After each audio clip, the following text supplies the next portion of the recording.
It's your open source advocate, and I'm back with another video. Today I wanted to talk about something that I've had requests for from others, and it's the Matrix server, or Synapse server, as it were.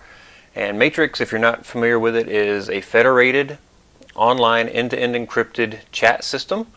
And if you've seen Rocket Chat, if you've seen Mattermost, if you've seen Zulip, if you've used Slack, if you've used Teams, it's very similar to a lot of those things, except the thing is that it's self-hosted.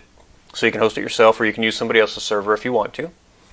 It's federated, which means the servers try to talk to each other, and you get this network of servers going.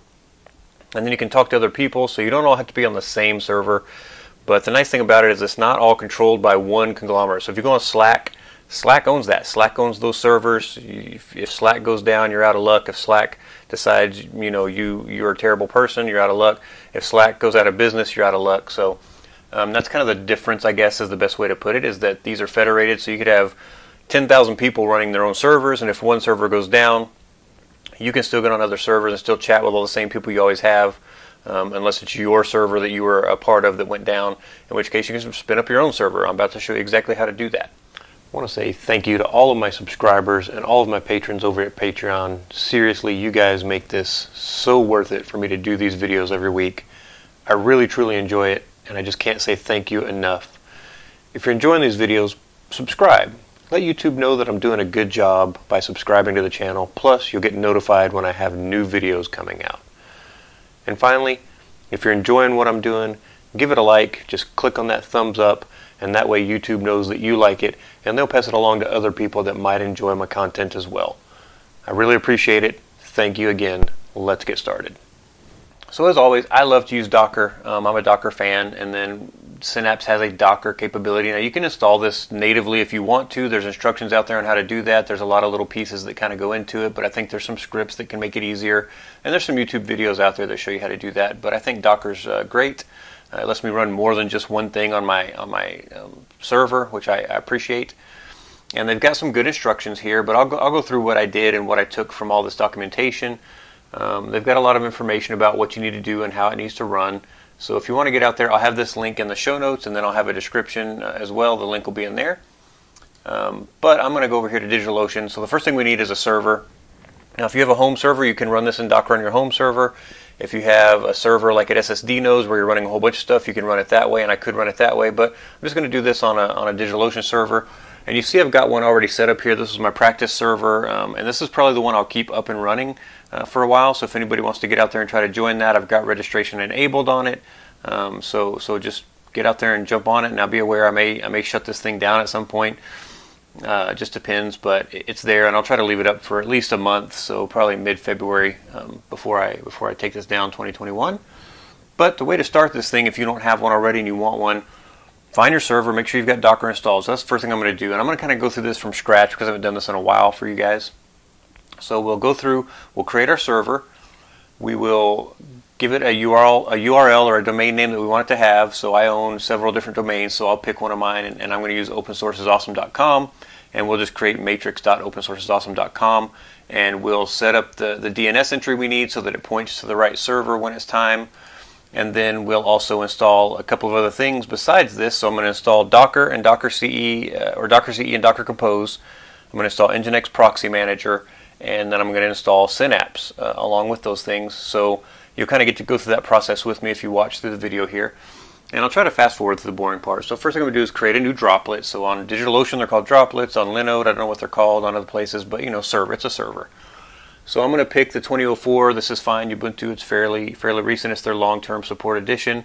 Just going to do the $10 droplet. It doesn't really have to be much bigger than that from what I've seen. Probably you could use the $5, but we're going to use the $10 because we get 2 gigs of CPU, or 2 gigs of RAM, 1 CPU, 50 gigabytes of hard drive space, 2 terabytes of transfer. That's great.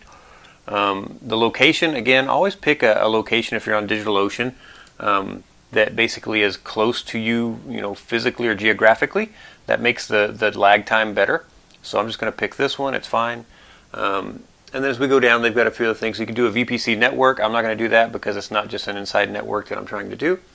You can select additional options here if you want to. It's nothing that I'm going to do. And then you can also pick your keys, your SSH keys. So I don't have keys for this current machine up here, I don't think. So I'm just going to create a new key. So if you don't have keys, we can do that. So we're going to do new SSH key. And then it wants you to paste in an SSH key. So if you're on Linux and you don't know how to create SSH keys, we'll start with that. So normally you would do SSH hyphen keygen, Keygen -T, and then you want RSA. And when you do that, you hit enter. It's going to ask you for a password if you don't want to use a password.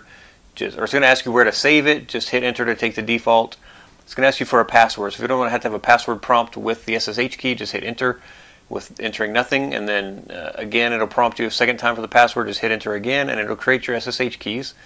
And normally they get stored like in, so if we do cd.ssh / authorized keys, I think. Let's see, ls. Oh, right here. It's right under my .ssh file. So I've got IDRSA and IDRSA pub. So this is the one that you want to take and paste somewhere if you want to have access, because what this does is it pairs up with this IDRSA, which is your private key. Your private key and public key go together, but your private key should always stay on your machine and only on your machine. You should not move this thing around. You should create new ones on different machines, and then you'll get new pub keys to go with them. So the way you get to this guy is you just say cat ID RSA and then .pub. Make sure it's the one that says .pub, and then you just highlight this so it doesn't hurt for you guys to see this, because this is my public key. You can't really do anything with it except give me access to something you probably wouldn't want me to have access to anyways. Make sure you don't catch any of the after, post spaces and stuff.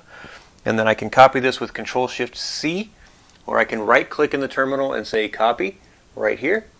And then I'm just going to go back here and I'm going to, oops, I clicked away from it, but I'll just paste it in. And there's my public key, and it's all in there. And I can give it a name. So this is my Dell main, and that's Kubuntu. So I know which one it is. I'm going to add that key. Key invalid type. We support SSH RSA. What did I do wrong? Maybe I caught something I shouldn't have here. Oh, I caught all of the stuff above this, so I don't need this part. Don't catch extra lines, like I said, extra spaces, that kind of stuff. It doesn't like that. There we go. Now it's happy. Okay, so I've got that key in there and it's checked for me already, and I'm going to go ahead and check this one because that's my one for my iMac inside in case I want to access the server from the other machine. We're going to continue down. I'm going to go ahead and give this the name that I want it to have. So it's going to be matrix.opensourceisawesome.com. Double check your spelling, especially when I'm typing and talking. Sometimes I misspell things, so I want to double check it. If everything looks good, you come down here and there should be a green button. Just click on Create Droplet. So DigitalOcean is going to start trying to create this droplet for me. And it's going to show me the progress. And I'm just waiting. So in the meantime, we'll go talk about DNS. So DNS is how you point a certain URL or a domain or subdomain to a certain IP address. So I'm going to take opensourceisawesome.com. I'm going to add a new subdomain, and I'm going to create an A record to do this. And I want this to be matrix.opensourceisawesome.com. So I just type in matrix. And now I'm going to go grab this IP address from DigitalOcean when it finishes creating my droplet here. And there it is. I'm just going to copy it. I'm going to go over here and I'm going to paste it in. Make sure it's there. Make sure there's no extra spaces or anything. And then you can change this. I love Hover because they give me 5 minutes as an option. So I'm going to change it to 5 minutes and I'm going to hit Add. So we'll see that show up here in the list. There's Matrix right there. It's got the IP that I want, and it's got 5 minutes set. So we'll give that about 5 minutes. And in the meantime, we can use that IP address to go ahead and update our server. So I'm going to do SSH root at, and that IP address, Control-Shift-V to paste. And it's going to ask me if I accept it, yes, and then it's just going to log me in. I don't have to type a password or anything, which is the great thing about SSH keys. So I'm going to clear that out, and I'm going to do sudo, or I don't even have to do sudo, I'm root right now, so apt update && apt upgrade -y. We'll let that run. I'll speed through it so that you don't have to sit there waiting until it's done, but it's just going to run the updates and upgrade all the stuff that's in the software packages.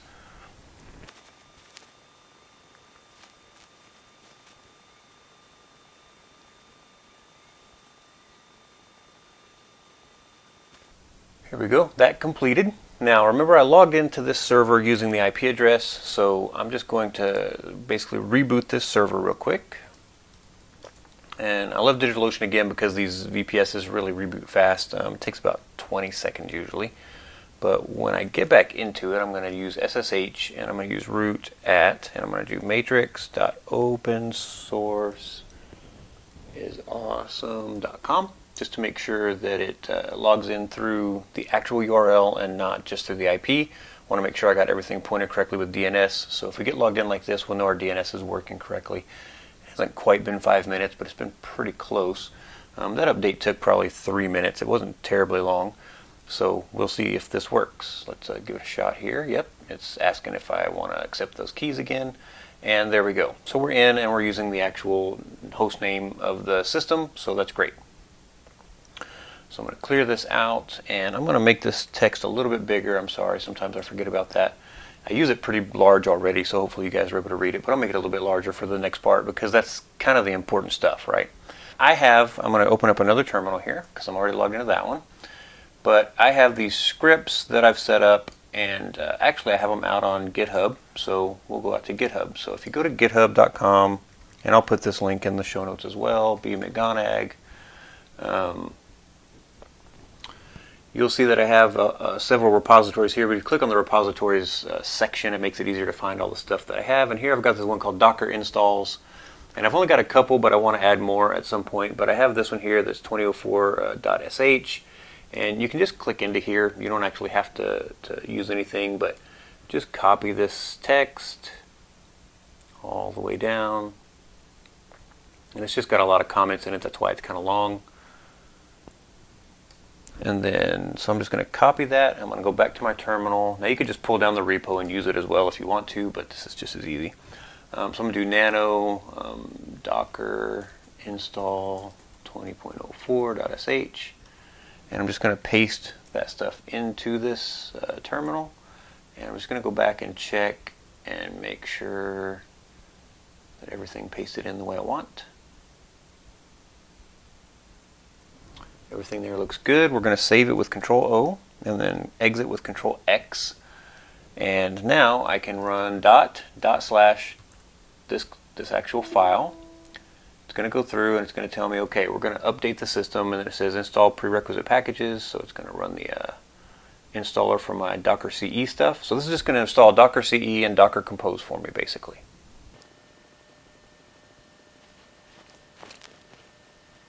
So it's going to try to add the currently logged in user to the Docker group, which I'm logged in as root, so it doesn't really matter if you add them to the Docker group in this case. But if you're logged in as yourself or as an actual user, which you should do, you should create an actual user when you're going to do these kind of things.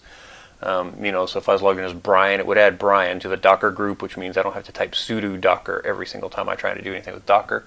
It just makes it convenient, so that's why that step is in there.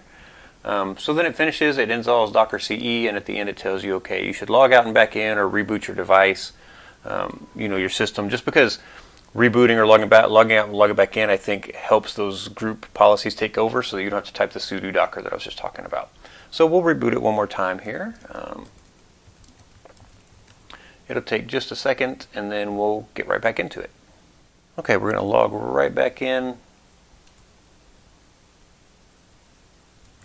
We'll just clear that out. So first I want to install Nginx Proxy Manager, which is very straightforward to install. They even got rid of the config file, so we'll just go out and find that one. So we'll do Nginx Proxy Manager quick install. If you just Google that, it should bring it up.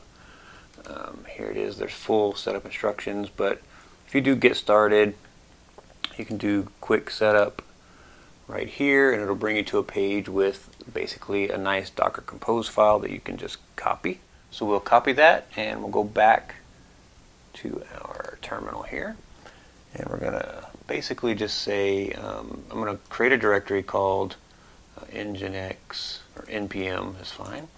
I'm going to cd into it. I'm going to create a file called dockercompose.yml, and then I'm going to paste all of that stuff into it. Now they set some defaults to make it easy. If you want to leave the defaults, you can. I don't recommend it. MySQL DB host, DB is fine. 3306 is the port you want, so don't mess with that. But the user, I don't like to leave it the same user, and the password I don't like to leave the same, so I'm just going to create my own password. password 2, something like that. Now you should do something much more complicated than that. The MySQL name is fine. You can leave that as npm, and then we'll move down, and what we need to do is make this thing match exactly what we did up here. So we need to get rid of npm, and we need to type in PASSW0RD exclamation point $$2 so that it matches what we have up here. And then below that on the database, it's npm, leave it alone. If you didn't change it up above, you don't want to change it here. And then the user, I changed to Brian. And then, you shouldn't make the root password actually match this, so we'll make this one match. So this is the one we want to match above, PASSW0RD 2, and then the root password, we can make something much more complex, of course, and you should, so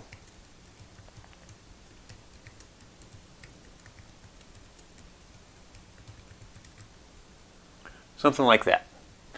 So now you've got a nice complex root password. It doesn't need root access anyways, that's why it's asking for a user and a password, but there you go, because it's going to install MySQL. So we've got all this stuff set up, and you see there's a folder here that says /data/MySQL. So one other thing we want to do before we run the docker compose up command is we want to save this, exit, and then we're going to say make directory data. So we have that directory there, and we have our docker compose file there, and that way we're going to map our MySQL data into that data directory, and you can just back up that data directory somewhere so that you've always got a backup of your MySQL directory. In case anything happens to your server, you've got it. So now we do docker compose up -d. This should go out and get the Nginx proxy manager and the MySQL database stuff and pull it down and get it ready and then extract it, and then everything should be good to go. So you can see that it's doing that. It's going through the extraction now, so we'll just kind of let it work.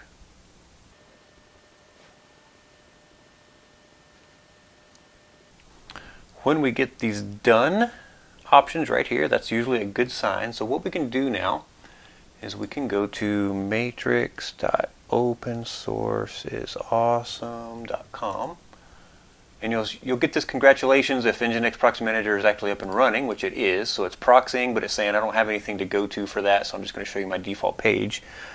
Now you can do :81, and this will bring you to the Nginx Proxy Manager login screen, and your default login is admin, and then CHANGE. We need to do this, CHANGEME. So change me is the default password. Let's see. Oh, email address. I think it's admin@example.com. Sorry about that. Admin@example.com, and then change me. And if everything worked correctly, you should get into this area here where it's going to ask you, hey, give me something new. So we'll do Brian@fixitdelrio.com.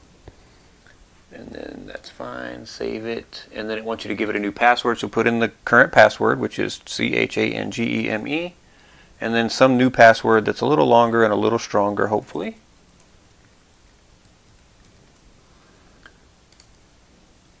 And then hit save, and then to really make sure you got your changes, click here, do sign out. Now sign back in with your new info.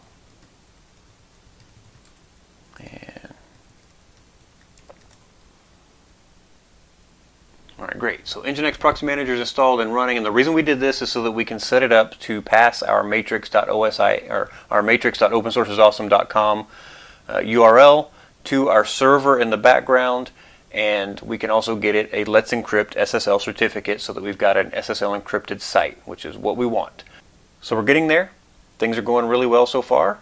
Now we're going to get into the actual Synapse install. So we've got all the prerequisites done, everything's up and running, and now we're going to go install the actual Synapse server, and there's some configuration we need to go through on that, and we'll get it up and running, and then we'll kind of go through registering a user and getting a client set up to run with it. You can use the web client, or you can use a native client. So there's a few options, and it doesn't matter what OS you're on, there's options out there. In order to set up and install the Synapse Matrix server, so there's really two parts, and you need to understand that there are two parts to this. There's the server, and then there's the client side, and they suggest that you don't run the client on the same machine as you run the server, because the client basically has its own encryption keys. That's how it sends end-to-end encryption, and you don't want to have that available on the server in case anything ever happens. So we're going to set up the server first. So we've got our Nginx Proxy Manager set up. We're going to go back into our terminal here, and we're just going to clear this out. And we're going to cd back into our home directory, and we're going to create a new server space instance here. So we're just our new folder, and we're going to call that Synapse. So we're just going to do mkdir Synapse, and then we're going to cd into it. And you see there's nothing in there yet. And the first thing we really need to do is actually run this command here. And again, I'll have this in the show notes in the description. You don't have to try to copy it off the screen right now. But it's called docker run-it, which means it's going to do something inside the container. And then --rm, so it's going to do something where it's remove the mount and then mounting it. And then the type is the volume, source is Synapse data, data, and then dst equals /data. Destination is /data. And then environment variable is Synapse server name. So this is the one that I used before, so we want to change this, but you want to put in the correct subdomain URL for the server that you're setting up. So in my case, it's not this one, it's opensourceisawesome.com. And then as we keep going, you'll get the Synapse report stats, and I just set this to no, so if you set this to true, you have to do some other stuff. And then matrix.org/synapse is the actual image that we're going to pull down, and then we have this command generate. So what this is telling it to do is pull this down, set up this environment variable, run the actual image container once, and generate a config file that I need. So it's kind of weird and it's out of order, but this is just going to do that. So this isn't actually going to start the actual server. It's just going to generate a configuration file that we need to then go in and edit. So I'm going to run this.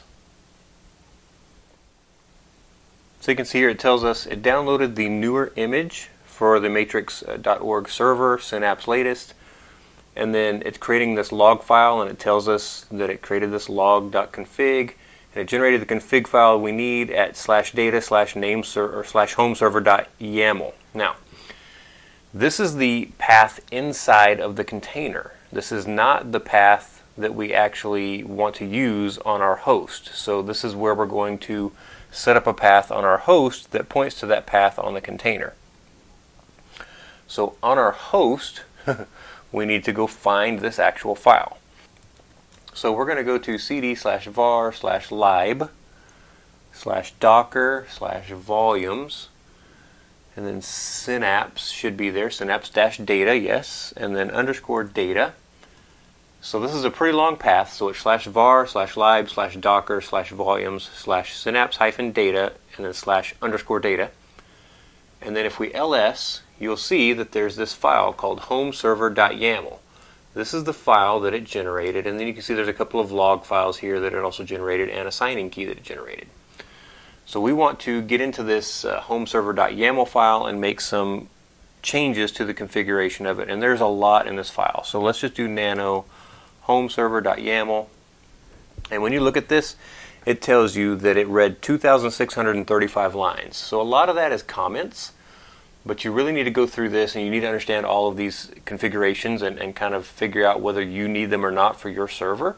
We're going to do some of the basic stuff that we need first. So first you want to make sure your server name matches what your actual URL is, which is mine is opensourceisawesome.com, which it looks like that's correct. Your PID file, you can just leave this the way that it is. You don't have to change that file location. Now here, web client location. So if you're going to run your own version of the web client, then you would want to give it the actual URL for that as well. We're not going to set that up today, so don't change this for now. As we keep going down, we'll see public base URL. So this, I'm going to give it my same base URL, and I'm going to go over here and just erase the example part, and I'm going to type in matrix.opensourceisawesome.com. Now, your base URL could be anything. It could just be opensourceisawesome.com or whatever, but in my case I'm going to use the subdomain because it's actually pointing to this server.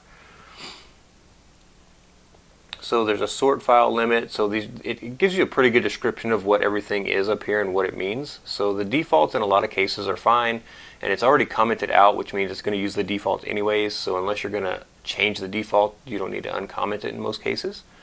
User presence. So if you want to know, are my users here, are they online, which some people have an issue with that from a privacy standpoint that says, well, I mean, it's not really private if you know when I'm online or when I'm not online. So people could use that to track my activity, that kind of stuff. If you want to set this up so that you have user presence, then you can go here and you can change this to true and uncommented by removing the pound sign from in front of it. For those that don't know what the pound sign is, the hashtag, remove the hashtag from in front of it. And continuing down, so you can say require authentication for profile requests. You know, do you want to require somebody to authenticate before they can request profile details? That's basically what this is saying, and it says, you know, so it tells you right up here whether to require authentication to retrieve profile data, like avatars and things like that.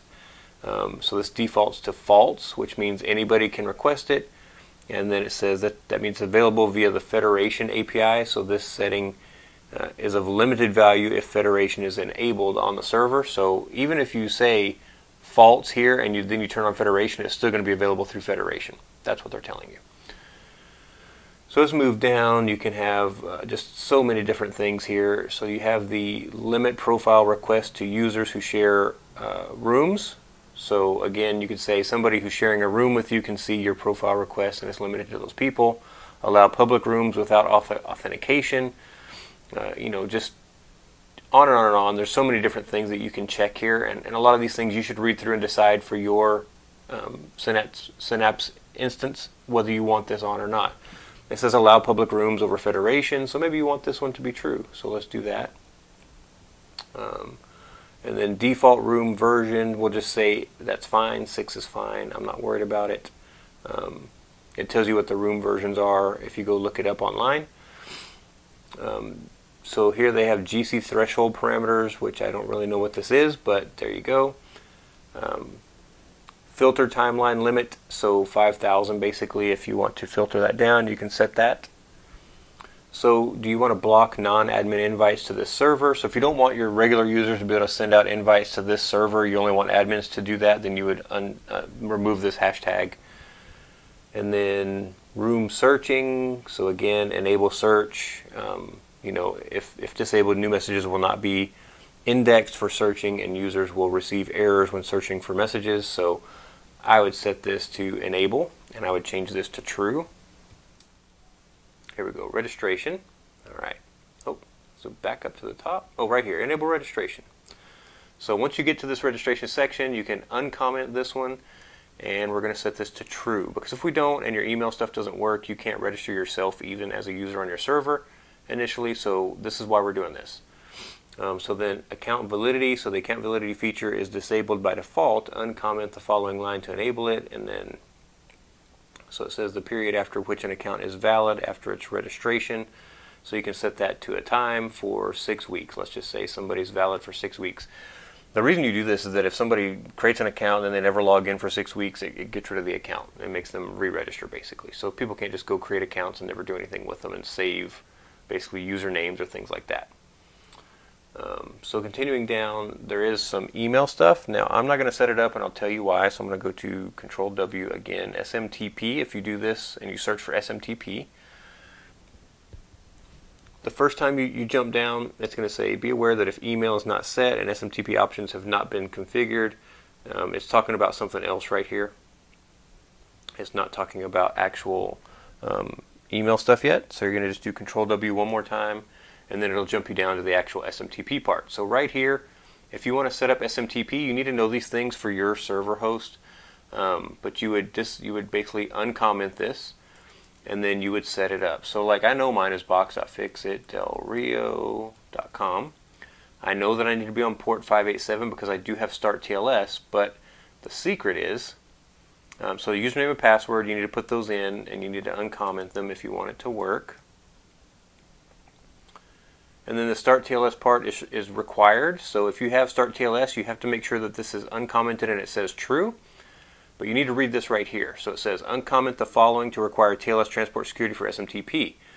So by default, Synapse will connect over plain text and will then switch to TLS via Start TLS if the SMTP server supports it. This is critical, okay? if it supports it. If it doesn't support it, it's not going to work. Now the problem is my server supports Start TLS, but my server supports TLS above version 1, not including version 1. And the email provider that they use, Twisted Email, I believe is what it's called, doesn't support TLS version 1 above version 1 yet. I think they already have a pull request in and all that kind of stuff, and it's been merged. But anyways, there's some development stuff going on to make that work in the future. But if I actually go and set this up, when we try it in a little bit, I'll show you what happens. I'll have to come back in and turn everything back off. But that's where you set up the email. That's really all your email setups. Now, if you want to do like notifications of things, you can change that here as well. So you can just turn this off, and then it's got this kind of shorthand that's nice, and then home server, and then you can put in whatever you want for this to be.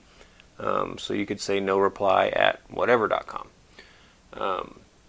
So then down here you've got the app name, and again you can change the app name to be whatever you want, but that's what's going to get filled in right here. So it's just a lot of little settings that you have to go through and set up. And then enable notifications true. So there's just a few pieces here that you've got to do. And notification for my users, we'll just turn this to true. And then custom URL stuff, again, you can go through and set the custom URL. The client base URL basically is what you're talking about. In this case, I'm not going to run the web client myself. And then validation token lifetime, however long you want that to work. Currently 15 minutes. I think it just defaults to 15 minutes, but you could change that to something longer if you're afraid the email service might take too long to get to them. And then you can basically say invite client location app.element.io. Just, this is basically where it's going to say, hey, when you get the invite, it's going to take you to this address to basically go sign in and create your account, which is fine. So as we go down, there's a lot more settings, and we're nowhere near the bottom of this list yet. There's just tons and tons of information and tons of things that you can go and uncomment and fix and stuff like that. You can set up templates and set those in directories and tell it where those templates are at so it can grab them. You can set up subjects for all of your different notifications, and just on and on. So there's tons of configuration. I think we've done the basics here, so I'm just going to say Control O and save it, and Control X. So now that we've set that, I'm going to CD back over here so it's not quite so congested there on the command line. Once we've gone and set that stuff, we're going to go and actually run the Docker run command for this. And I'm just going to copy it, and I'm going to come over here and I'm going to paste it in. So this says Docker run -d, which means run it as a daemon. And then the name is going to be Synapse. It's going to mount that same thing, the volume, the Synapse data, and then /data. And then we're going to tell it, push port 8008 to 8008. If you want to change this port, you can. You need to change the left side of the colon. This is the host. This is the container. You never mess with the container unless you really know what you're doing, and it's usually for development work. And then if you want to use secured sockets, you're going to use 4143 to 443. Now we don't want to use 80 and 443 because we've already got Nginx Proxy Manager using those. So we do want this to use a different port, which it's doing already. And then here is the image that it's going to pull down. So we're going to hit enter. We're going to let it go, try to start that thing up. And because we've already pulled down the image, it's just going to give us this message. Now, we can go and look at the logs inside of this thing, and we can say Docker log Synapse, because that's what we named it. Logs, sorry. And it's going to show us what it's doing. And what we're kind of looking for here is basically any kind of error messages. I don't know if we can do tail-f docker logs Synapse. I don't think that'll work. Yeah, it won't. So we'll just do docker logs Synapse again, and it just gives us more stuff. And it says no more background updates to do, unscheduling background update task. So let's just see if that's the same message we get when we do it again. And it is. So this may be up and running. So now we just need to go and route to, we need to set a route up inside of Nginx Proxy Manager. So we're going to say hosts, proxy hosts, and we're going to add a new host. And we already know this is matrix.opensourceisawesome.com. Okay, so when it comes in, we're going to hit tab to save that. And we want to put this to the actual IP address of our Docker inside. So to do that, we can go back to our terminal here. So we're going to go back in here and we're going to look for our Docker networks. We're going to do IP-ADDR show. And we're really just looking for our Docker 0. So we just need to go up through these until we find Docker 0. And then we're going to get this address right here. And we're just going to use that back here inside of Nginx Proxy Manager. So I'll copy it. And then we'll go here and we'll paste it in. And then we know that this is 8008 for our non-secured port. We're going to tell it we want WebSockets. And we're going to tell it to cache assets. And we're going to tell it to block common exploits. And we're going to make it publicly accessible. From here, I'm just going to save. I'm not going to mess with SSL yet. We're just going to check and see if this works on the unencrypted first. And there we go. We got our matrix.org. It's set up. It's telling us, hey, good job. So that's what we want. This is really all you're going to see off of our server for now. There's no chat UI here. There's something different we set up for that. But we've got this working unencrypted. So now let's go back and we're going to click on the three dots. We're going to click on Edit. We're going to go over here and we know that this is on a different port. So we're going to go to this second tab here and basically custom locations. We're going to click Add Location. We're going to put in the same name, matrix.opensourceisawesome.com, and then we're going to tab, and we're going to go here and we're going to click down. We're going to say HTTPS, and then we're going to put in that same address, 172.17.0.1, and on this one it was 4143. Last thing we're going to do is go to SSL, and we're going to say I want to request a new SSL certificate. I want it to force SSL. I'm going to do HSTS enabled, and then I'm going to make sure my email address is filled in, and I'm going to hit I agree, and then I'm going to hit save. This is going to go out to Let's Encrypt and say, hey, I want to get an encryption certificate for this site, and Let's Encrypt's going to say, okay, let me check it and make sure I can get to it on port 80, and if it can, then it should issue a certificate to your site, and if it goes away like that and you don't get any errors, it should have worked, and you can check that by clicking here. And you see it comes up, and now we've got HTTPS, which is what we want. So we've got our Matrix server set up, and our Matrix server is actually running. Your Matrix server is running. You're pretty much done with the bulk of this task. Now, you need some kind of client to log into Matrix for the first time.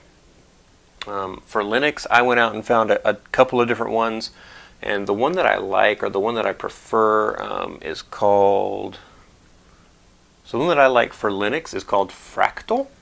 And when it comes up, you'll see this option to log in. So if I click log in, you're going to see that it's going to ask me who my provider is, and that's where you type in your provider's information, so your URL basically, and then you'll put in your credentials. That means you've already registered an account and you've got an account ready to go. But if you want to register one, you say create an account. Now it's going to take you to this website, which so expect that to pop open. And then here you'll see that it's got this edit, because I don't want to use matrix.org.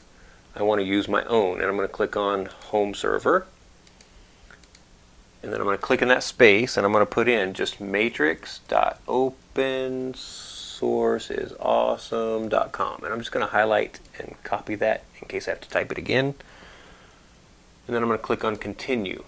It's going to go and say, can I find that thing? Does it exist? And if it doesn't, it's going to give you a message up here. So if you get a little error message up here, you need to go make sure that your server is actually still running. And then if it is, why can't this reach it? So something may not be set up correctly on Nginx Proxy Manager. You may need to check some settings. But now it says, what do you want for your account name? So I'm going to type it MICNTX. And it says use lowercase letters only. So MICNTX. And then your password, they want it to be a pretty big password. So just make something good and tricky.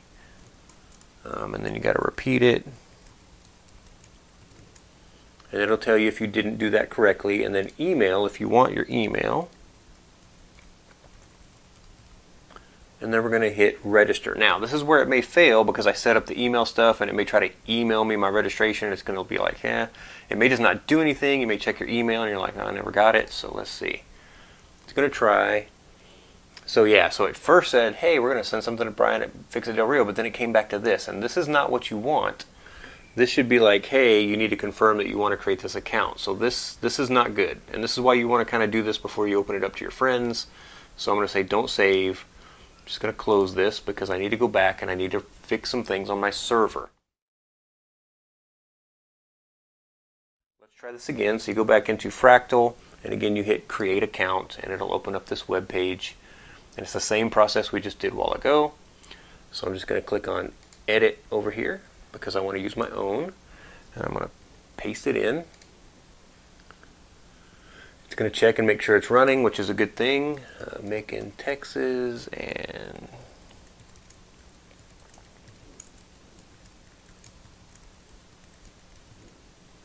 then we'll hit continue.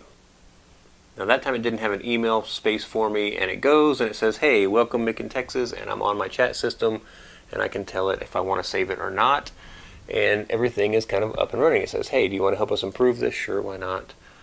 So right now there's not a lot that I can do, and if you didn't set up certain things, or if you did set up certain things, your users will have permissions or not have permissions to do different stuff. So kind of up here there's some different options. So there's like people, and then there's rooms. So if I want to add a room, I can say create a new room. Now if I don't have permissions, it's going to give me an error in a second, but we'll just call this general chat. Okay. I feel like saluting general chat, sir. Okay. Make this room public. Sure, why not? And then it says you need to give it a room name. So general chat open source is awesome, because that's a ridiculous name. We can probably just put general chat as long as it doesn't have an X over here on the right. Yeah, there we go. Create the room. There we go. We've got a general chat room. Now I can come in here and start typing, and I'm here.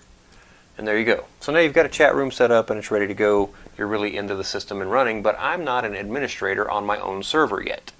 So there's a little bit more that you have to do in order to become an administrator. So I want to talk about that real quick. So I'm going to open up the terminal one more time here, and I'm going to come over, and there's a little bit more we have to do. So we're going to go and actually set up some stuff from SQLite, and we have to get to the right place again. So I'm going to clear this out.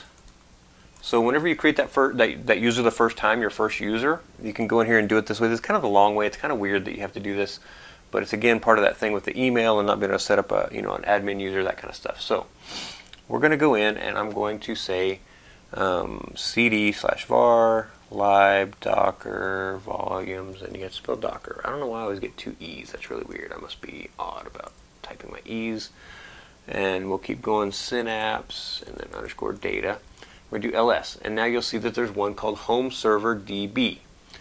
Now you may not have SQLite 3, so you can just type SQLite 3, and it's going to tell you you don't have it. You need to install it. So if you're using this like I am, you just do exactly what this says. Apt install SQLite 3. Let it run through the installation real quick so that you've got that installed, because that basically gives you the ability to use those commands that we're about to use. I'll clear it out for you. We're going to do SQLite 3 home server.db, and that puts us into the SQLite shell. From here, we're going to type select star from, and I should capitalize that, users from the users table. So this shows you what the users table looks like, and I am the user. At matrix.opensourceawesome.com is my username, and then here's a bunch of stuff. It's probably a key that you shouldn't be seeing, but I'm going to blow away this server when I'm done anyways. And then you've got a bunch of permissions out here. So what we're going to do is update one of those permissions to make us the administrative user. So we're going to use that username, so it's a lot easier to copy it, highlight it, copy it, and that's Control-Shift-C, and then down here type in the command. So we're just going to move down a little bit, and we're going to do, I'm moving down on my notes, sorry, update users, so that's the table. So we can use caps so it's easier for you to tell what I'm doing. Update the users table, and set admin equals 1, where name equals, and then I'm going to put a single quote, and then I'm going to use Control-Shift-V like Victor to paste in my username and end it with a single quote and then a semicolon. I didn't get anything back that said it was bad, so that should be good, but we can rerun our select command, and if you look, now there's a 1. So the first time it was a 0, now it's a 1. So this is telling me that I am now an administrative user. So I've set myself up as an admin, and you can do this to any user on your system. If you want other people to be users that are admins, you can do this. There's probably a UI way to do this somewhere, but I've just read on different forums and people said here's the way you got to do it out of the gate to make yourself an admin first. Now when we're done, we can do .quit to get out of that shell, and then we can just do exit, and should be good. So now I'm admin on my system, which is great. So if I ever have any trouble creating things because I gave only admins permission to do it, I'm one of those admins that can actually do that.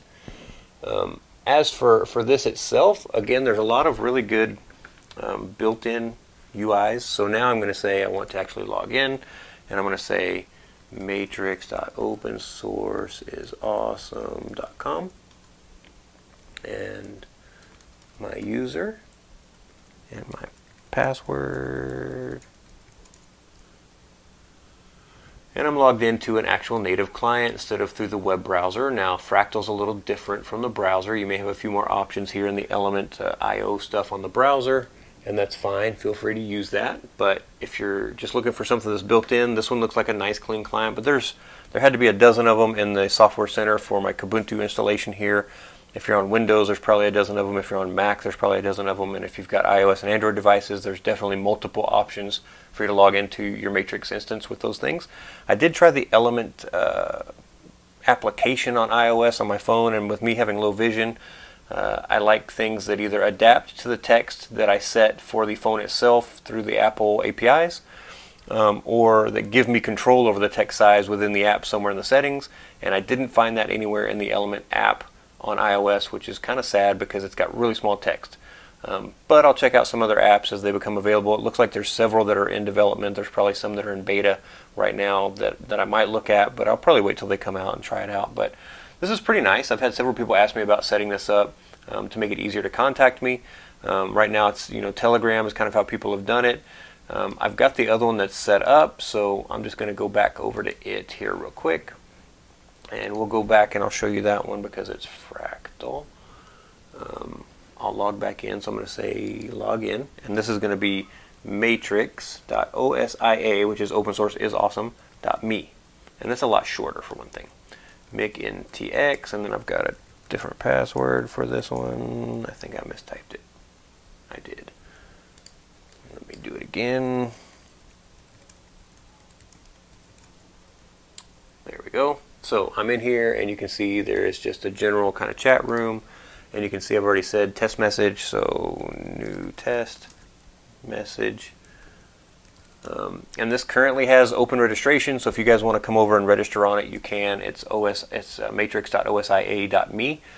Just do what I did just now in your choice of client, and you'll type in that instead of the matrix.org server, and then put in whatever credentials you want. Now you need to create an account first, of course, but it should let you create an account, and then you can start chatting.